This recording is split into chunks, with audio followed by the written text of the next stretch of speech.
PTV, Telebisyon ng Bayan.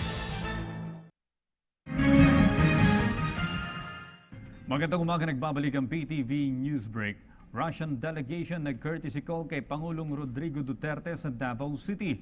Inihayag ni National Security Advisor Hermogenes Esperon na tinalakay sa bilateral meeting ang maritime security, paglaban sa terorismo at paglaban sa illegal na droga. May report ang aming kasamang si Sweden Velado. Sweden, magandang umaga.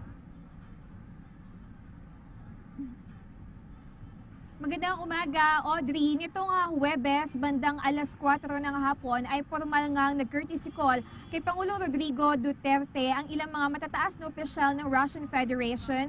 Kabilang na dyan si Secretary Nikolai Patrushev ng Security Council of the Russian Federation kasama si Ambassador Igor Kovaev. 3 araw po na nandito sa Davao ang mga delegado ng Russia para sa bilateral talks kasama ang mga kasapi ng National Security Council sa pangunguna naman ni National Security Advisor Hermogenes Esperon.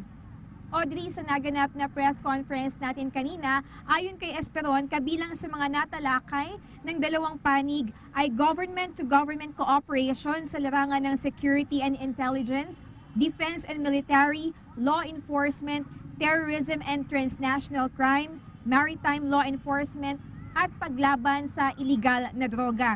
Fina-finalize na ayon kay Secretary Hermogenes Esperon yung mga Memorandum of Understanding para sa mga nabanggit nga nating natalakay na issue na nakatakda namang lagdaan ni Pangulong Rodrigo Duterte at ni Russian President Vladimir Putin sa oras na bumisita si Pangulong Duterte sa Moscow sa darating na Abril pagkatapos ng ASEAN Summit. Samantala, Audrey, pagkatapos nung naging courtesy call kahapon ay dinaluhan din ni Pangulong Duterte ang isang farewell dinner para sa mga Russian delegate kagabi at ito nga ay tanda ng tunay na pagkakaibigan ng Pilipinas sa Russia. At kanina naman, pagkatapos ng press conference ay nakita na nating paalis na ng bansa ang mga delegado ng Russian Federation. At yun naman po ang latest mula po dito sa Davao City para sa PTV News. Ako po si Sweden Velado. Maraming salamat, Sweden Velado. Sa kapapasok lamang po na balita, nagkasagupa ang militar. Ang mga miyembro ng New People's Army kung saan 4 ang nasawi habang 10 pa ang sugatan sa Davao City. Ayon kay Philippine Army spokesperson Colonel Benjamin Hao, 2 sa mga nasawi ay tropa ng pamahalaan habang ang 2 iba pa ay miyembro ng NPA. Pawang sundalo rin ang 10 nasugatan sa bakbakan.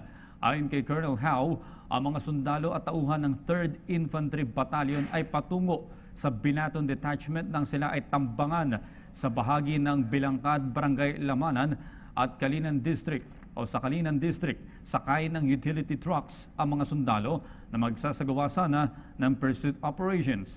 Hinihinalang miyembro ng Pulang Bagani Command ng NPA Southern Mindanao Regional Command ang nakasagupa ng mga sundalo. At yan po naman ang aming mga nakalap na balita at impormasyon para sa PTV Newsbreak. Ako po si Audrey Goriseta.